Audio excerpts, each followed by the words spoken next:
Volvemos y ya estamos en el living con Gabriel Garat. Él es politólogo, recientemente especialista en políticas públicas, y vamos a hablar del panorama político argentino. Bienvenido, Gabriel, ¿cómo te va? Bueno, Fabri, ¿cómo te va? Buen día a toda la audiencia. Bueno, gracias por estar acá.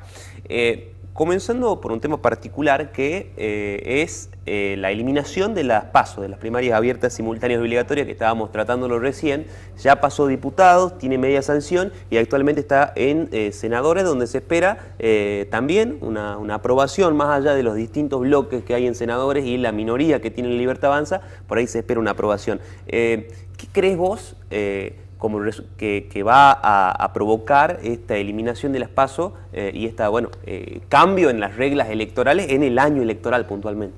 Bueno, de entrada lo primero que generó el primer gran efecto es la partición del bloque peronista en diputados, ¿no? Sí. 28 votos que fueron distintos a lo que la presidencia, la conducción del partido marcaba, y lo que muestra un momento de un gran parteaguas del orden tradicional de la política, ¿no? Entonces sí, vemos cómo es muy difícil alinear. El radicalismo tuvo su fracción ya, su fractura hace un tiempo también dentro de diputados. Habrá que ver qué pasa en senadores también, ¿no? Porque cada uno va votando de acuerdo a sus propios intereses. Es decir, las provincias por ahí. Entonces, hay un elemento que se incorpora en Argentina y que quizás no está en otro lado del mundo, que es que quizás los diputados tienen menos peso de lo que deberían tener porque pesan más los gobernadores. Es decir, claro, si vos tenés un sistema de reparto de recursos tan desigual como tiene Argentina, y donde las necesidades de las provincias para cubrir esos gastos con plata de nación es tan grande, sí, bueno, el enviado que vos tenés para negociar pasa a tener un peso mucho mayor. Ahora, ese peso no es individual, no es del diputado, sino es del gobernador que lo manda, ¿no? Sí, también claro, tiene que ver cómo obedece al armado de las listas y todo. Entonces, en ese sentido, en diputados hemos visto coincidencias de repente con gente que no pensábamos que iba a coincidir. Es decir, Nicolás del Caño votaba en contra de las PASO, es decir, a favor de esta suspensión, porque decía que el piso que ponía las PASO era proscriptivo, es decir, sí, porque a la izquierda le cuesta votar, y de repente se encuentra votando igual que la Libertad Avanza, claro, por motivos totalmente distintos. La Libertad Avanza con estos argumentos economicistas diciendo que, bueno, que es un ahorro muy grande que hace el Estado, que eso yo lo pongo en duda, pero de repente se encuentran del mismo lado, ¿no? Entonces, la política un poco ahora maniquea, es una cosa de blanco-negro, o estás con el cambio, o estás contra mí, pero cada uno tiene sus argumentos y sus intereses individuales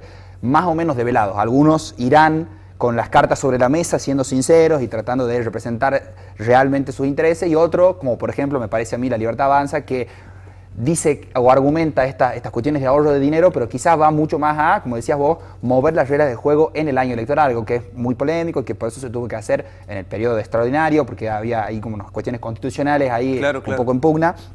Entonces yo creo que lo que busca la Libertad Avanza es una forma de dirimir candidaturas que le permita tener más poder, más lapicera todavía al presidente, para poder sobre todo hacer que el PRO se meta dentro de sus listas, ¿no? Esa mezcla de amarillo y violeta que estoy seguro que va a haber, pero con lugares de menor poder. Es decir, si hay una interna, de repente el PRO con más historia, con más armado, sí, y con recursos provinciales podía ocupar el lugares más importantes. La Libertad Avanza en la lista. Ahora, si es el presidente el que tiene que armar la lista, o Karina probablemente sea, sí, quien las arme, tiene más poder para decidir. Entonces yo creo que eso es lo que buscó principalmente la Libertad Avanza con esta suspensión de las PASO. Y entonces, ¿el PRO será un tiro en el pie que se puede estar dando en este momento, apoyando la eliminación de las PASO? Mirá, de las 7 PASO que hubo desde que se pusieron, sí, 4 favorecieron a la oposición. Bien. Entonces yo te digo, bueno, oposición me dirá, bueno, ¿qué es el PRO? Y ahí está la pregunta. Creo que el interrogante viene antes, no si le conviene o no el instrumento, sino si se quiere posicionar como, si valga la redundancia, como oposición o como oficialismo, ¿no? Entonces, mientras no resuelva esa disyuntiva, que parece ser que no está resuelta puerta adentro del PRO, el instrumento quizá es lo de menos. Es decir, primero tenés que decir cómo te vas a posicionar, qué discurso vas a construir y a qué base electoral querés representar. Incómodo, ¿no? Totalmente incómodo. Igual de incómodos que el radicalismo con peluca. Sí, claro. Digamos. Entonces tienen que decidir qué es lo que hacen en un contexto donde quizás lo antiperonista, lo no peronista o la defensa de la república en contra del populismo, de repente empezó a ocupar, incluso paradójicamente, porque quién podría decir que Milei no tiene rasgos absolutamente populistas, ¿no? Sí, claro. Pero de repente partidos políticos que hacían de eso su bandera y su carta para salir a la calle a golpear puertas, no lo tienen más, porque a ese lugar se lo ocupa otro.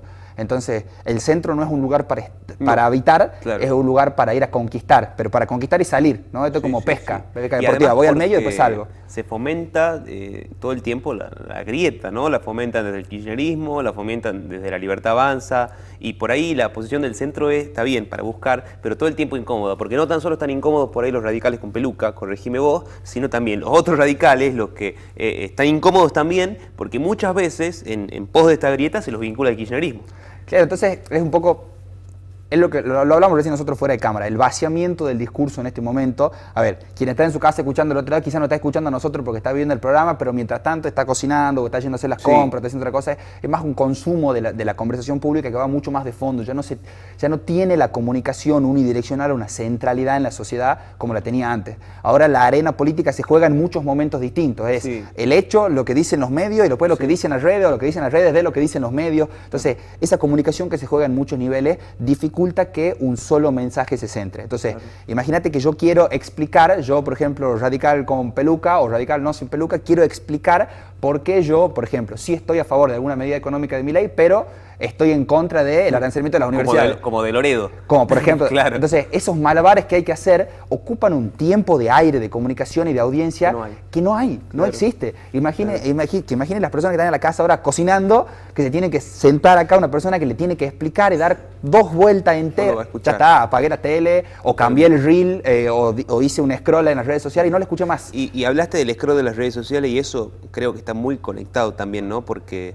sin duda la sociedad toda se influencia por todo lo que pasa, pero la atención de la sociedad actual no existe para poder, no es tal, digamos, para poder entender un discurso largo, para poder entender argumentos pesados, para poder entender una política pública completa. Entonces te quedás con lo que consumís, que es por ahí la puntita del iceberg, y es una narrativa totalmente armada. Y esto le facilita mucho por ahí el trabajo, ¿no? A los que arman por ahí los discursos y los mensajes que se quieren instalar.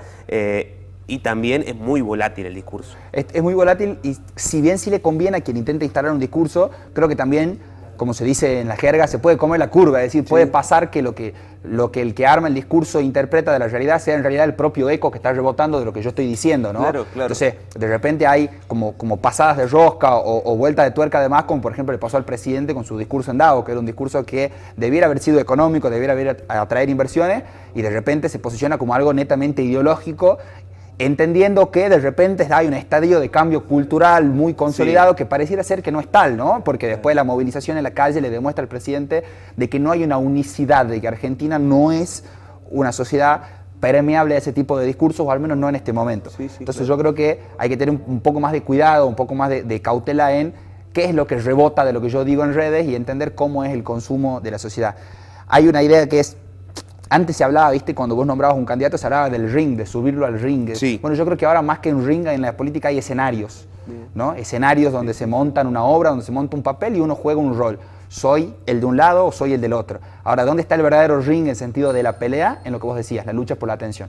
Entonces la lucha es por la atención, pero esa atención es para un montaje posterior que es el escenario que va luego en las redes y en el discurso que ya viene masticado, ¿no? Vos decías, bueno, ¿qué es lo que yo consumo de lo que veo en las redes? Bueno, eso ya es un discurso masticado, ya tiene su línea, ya está pensado de una determinada manera. Entonces la sociedad tiene que ocupar mucho más tiempo para intentar tener una mirada completa y eso es muy difícil en estos tiempos. Te conecto, Gaby, con otro tema que es lo último que vamos a hablar.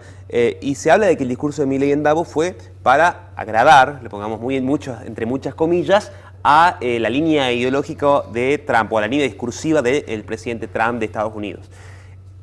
¿Qué busca Milei de Trump y qué está pasando con esto de que Trump ahora pone retenciones a la importación de metales, de aluminio, si no me equivoco, aluminio y acero, aluminios y acero, donde Argentina es un polo muy fuerte de exportación de este tipo de materiales. ¿Qué está pasando en toda esta novela Trump y el 25% de retención?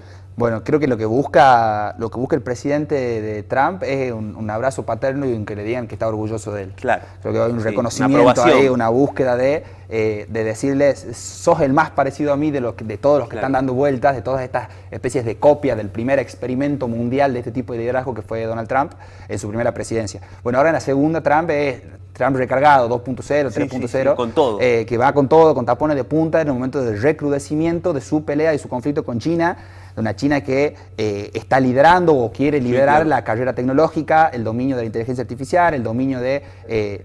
Y lo hace muy bien, ¿eh? Y lo está haciendo muy bien. Hemos tenido una caída muy fuerte de las acciones la semana pasada porque la empresa norteamericana que hace la inteligencia artificial o por la cual se basa, digamos, la herramienta por la cual corre la inteligencia artificial, digámoslo así, bueno, ahora parece ser que China ha conseguido lo mismo con casi que el 10% de los recursos. Entonces eso representa un riesgo muy importante. En todo ese conflicto lo que dice Donald Trump es: América primero. Pero América no es para Trump toda América. América Claro, es la sí. forma de ellos de denominar. Bueno, Claro. pareciera ser que Milei no definen igual a América. Milei considera que Argentina entra dentro de esa América y Trump pareciera ser que no. ¿Qué es lo que busca Milei? Quizás busca mejores condiciones para los desembolsos del Fondo Económico que busca ahora. Quizás lo que busca, aparte de ese reconocimiento de esos dólares frescos, creo que hay una colisión de intereses ahí. Mientras Trump pone aranceles a productos que Estados Unidos sí produce y que compiten con los argentinos, lo que propone Milei es un tratado de libre comercio. Yo creo que hay una puja ahí muy importante en ese reconocimiento no dado por ahora por parte de Trump, porque por más que haya fotos, lo que necesitas es guita, lo que necesitas es empresas, son inversiones. Acciones concretas. Por ahora Milei tiene el margen porque tiene la legitimidad interna. No sé cuánto dura eso, ¿no? Yo creo que en algún momento uno tiene que dar resultados. La industria genera mucho empleo en Argentina, en lugares donde hay muchos votos. Entonces, no podés demorar que lleguen esos dólares y que llegue la mejoría, necesitas que sea ya.